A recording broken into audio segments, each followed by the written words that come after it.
So you went, in terms of whether it's critical in terms of sales success today, I think, you've got to look at the data. And when you look at the data, you see that Challenger is not a silver bullet. There are other ways to be a high-performing salesperson. We identified 5 profiles, and there's a percentage of those other 4 profiles that are successful when it comes to high performance in sales. So it's not a silver bullet. It's not 100%. In fact, we found the challengers on the average, on the spectrum of average sales, are about 39% of high performers, and with complex sales are 54% of high performers. So it's a big number. And if you were a betting person, you'd put your money on the challenger, be more likely to be a high performer. But again, there are other ways to be successful in sales.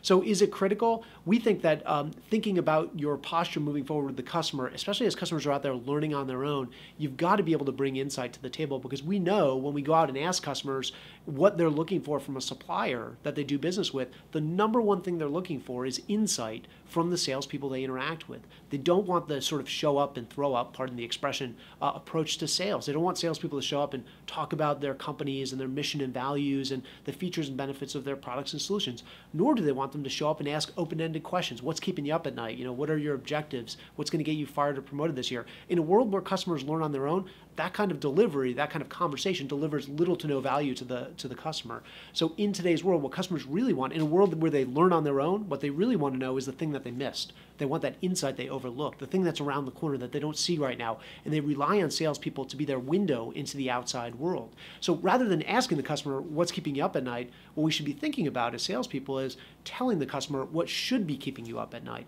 That's the service we provide to today's information-empowered customer. So do you have to become a challenger? Maybe, maybe not, but you certainly have to be prepared to sell to customers who are out there learning on their own. And in a world where they learn on their own, we know statistically that customers want insight more than anything else from the suppliers they do business with.